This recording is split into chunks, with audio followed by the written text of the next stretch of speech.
Sunday के दिन Iran ने इसराइल के ऊपर 300 से ज़्यादा मिसाइल्स और ड्रोन्स के साथ एक ज़बरदस्त फ़ज़ाई हमला किया।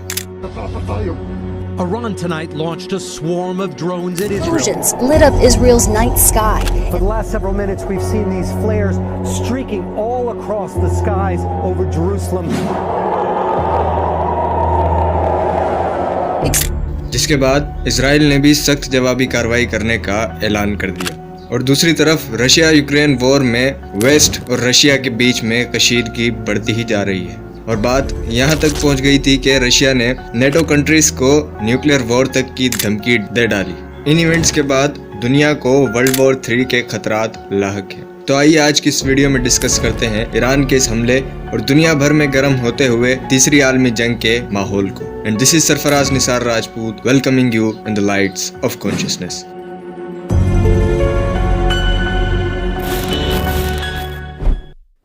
सीधा करंट सिनेरियो पे आने से पहले आइए जरा इस अटैक के बैकग्राउंड को जान लेते हैं। इस बात से तो हर कोई वाकिफ है कि ईरान का इजराइल और अमेरिका के साथ 36 का आंकड़ा है, मगर ये टसल इजराइल के गाजा पर इन्वेजन के बाद से काफ़ी बढ़ चुकी है।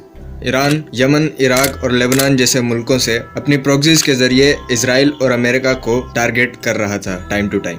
जैसे कि लेबनान में हिजबुल्लाह की तरफ से इजराइल पर कई रॉकेट्स फायर किए गए। यमन में हुतीज ने, जो कि ईरान का एक प्रॉक्सी ग्रुप है, इजराइल के एक शिप को सीज कर लिया था और इस तरह के कई छोटे मोटे इंसिडेंट्स हमें देखने को मिले हैं। जिसके बाद अमेरिका ने ईरान के इत्तेहादियों पर कई एयर स्ट्राइक्स की, जिनमें ईरान के इन इत्तेहादी ग्रुप्स का काफी नुकसान हुआ और इन्हीं स्ट्राइक्स में यूएस के लिए मोस्ट वांटेड और ईरान की IRGC के एक फॉर्मर कमांडर जाहिदी भी मारे गए थे। और इसी महीने में इराक में मौजूद ईरानियन काउंसलेट पर एक हमला हुआ था जिसमें कई लोग मारे गए थे। ईरान इस हमले के पीछे इजराइल का हाथ बताता है और इसी हमले को जवाब बनाकर ईरान ने इजराइल के ऊपर फजाई हमला कर दिया। इस हमले में तकरीबन 170 ड्रोन्स और 120 से ज्यादा बैलिस्टिक मिसाइल्स इस्तेमाल किए गए थे, जिनमें से 99% इजराइल की जानिब से हवा में इंटरसेप्ट कर दिए गए थे। रिपोर्टेडली अमेरिका ने मेडिटेरेनियन सी में 70 से ज्यादा ईरानियन UAVs को गिरा दिया था, जो कि इजराइल की जानिब दागी गई थी।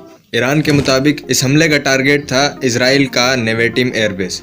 ये वही एयरबेस है जहां से ईरानियन काउंसलेट पर हमला किया गया था, मगर अकॉर्डिंग टू इजराइल ईरान के इस हमले के बाद भी इस एयरबेस को ज्यादा नुकसान नहीं हुआ और अभी भी यहां से फ्लाइट्स ऑपरेट की जा सकती हैं।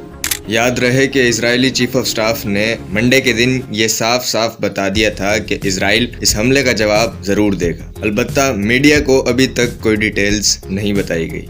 और दूसरी तरफ ईरान इजराइल को पहले ही वार्न कर चुका है कि अगर इजराइल ने कोई जवाबी कार्रवाई की तो ईरान का जवाब पहले से ज्यादा बड़ा और खतरनाक होगा। इस कॉन्फ्लिक्ट में लेटेस्ट डेवलपमेंट ये हुई है कि इजराइल ने ईरान के ऊपर जवाबी हमला किया है चंद ड्रोन्स के साथ। ये हमले ईरान की एक न्यूक्लियर फैसिलिटी के करीब किए गए हैं। ईरान ने अपने दावे के मुताबिक फौरन जवाबी कार्रवाई तो नहीं की, अलबत्ता ईरान की जानिब से ये बयान आया है कि ईरान ने इजरायली ड्रोन्स को मार गिराया है और ईरान का इस हमले में ज़्यादा नुकसान नहीं हुआ। इजराइल के ऊपर अमेरिका की जानिब से भी मामलात को ना बढ़ाने का दबाव है, मगर फिर भी इजराइल अगर ईरान के साथ डायरेक्ट कॉन्फ्लिक्ट का फैसला करता है, इस सूरत में इजराइल बॉर्डर पे हिजबुल्लाह, गाजा में हमास और सैकड़ों किलोमीटर दूर से ईरान के हमलों का निशाना बनेगा। इसके अलावा इजराइल के पास सैंक्शंस के शिकंजे को मजीद सख्त करने का ऑप्शन भी मौजूद है। मिडल ईस्ट के अलावा रशिया और यूरोप के दरमियान भी मामलात काफ़ी बिगड़ते हुए नजर आ रहे हैं। रशिया नेटो कंट्रीज को बार बार वार्न कर चुका है कि रशिया के खिलाफ यूक्रेन की मदद ना की जाए। रशिया के एक सीनियर ऑफिसर का तो ये भी कहना था कि यूक्रेन की मजीद पुष्टपनाही यूरोप और रशिया के बीच में फुल स्केल वॉर की वजह बन सकती है। तो दूसरी तरफ यूरोप और अमेरिका यूक्रेन की रशिया के खिलाफ हर तरीके से मदद कर रहे हैं, खा वो अपने सोल्जर्स को यूक्रेन में भेजना हो या फिर उनकी फाइनेंशियल फंडिंग करना। ग्लोबल टाइम्स का ये आर्टिकल देखिए, जहां बताया गया है कि यूरोपियन ममालिक ने यूक्रेन के लिए 5 बिलियन यूरोस का फंड जारी करने का ऐलान किया है। ये मामलात कितने खराब हो चुके हैं, इस बात का पता हमें रशिया के एक रिसेंट बयान से चला, जिसमें रशिया ने मगरबी ममालिक को न्यूक्लियर वॉर तक की धमकी दे डाली। और कुछ अर्सा पहले ही हमें चाइना और ताइवान के बीच में भी एस्केलेशंस बढ़ती हुई नजर आई थी।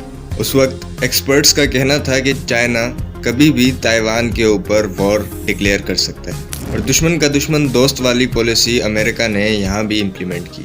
और ताइवान की सरेआम हिमायत की। इन तीनों महाजों पर, चाहे फिर वो रशिया और यूक्रेन का हो, चाइना और ताइवान का, या फिर ईरान और इजराइल का, इन तीनों ही महाजों पर हमें वेस्टर्न और एशियन फ्रंट्स एक दूसरे के सामने नजर आ रहे हैं। और इसी वजह से अगर मुस्तकबिल में ये तीनों महाज एक साथ गर्म हो जाते हैं तो वर्ल्ड वॉर 3 होने के कभी इम्कानात हैं। मगर करंट सिचुएशन कुछ यूं है कि अमेरिका बहादुर ईरान और इजराइल के दरमियान किसी भी किस्म मिलिट्री एस्केलेशन नहीं चाहता, और अमेरिका ने इजराइल के ऊपर भी इसी बात का प्रेशर बनाया है। मगर जैसे कि पूरी दुनिया इजराइल के किरदार से वाकिफ है कि इजराइल किस तरह अपने दुश्मनों को ईंट का जवाब मिसाइलों से देता है, इस ट्रैक रिकॉर्ड से हमें मामलात बढ़ते हुए ही दिखाई दे रहे हैं। अभी के लिए हालात अनसर्टेन है, मगर इजराइल की जानिब से उठाया गया अगला कदम दुनिया भर के अमन के लिए बहुत अहमियत का हामिल है। तो कैसी लगी आपको ये वीडियो? अगर वीडियो पसंद आई है तो आपसे रिक्वेस्ट है कि प्लीज चैनल को सब्सक्राइब कीजिएगा। इससे हमारी बहुत हेल्प होती है और मजीद मोटिवेशन मिलती है ऐसी वीडियोस बनाने की। आप हमें हमारे सोशल मीडिया हैंडल्स पर भी फॉलो कर सकते हैं, जिनकी लिंक्स डिस्क्रिप्शन में मिल जाएगी। So that's it for today's video. Thanks for watching.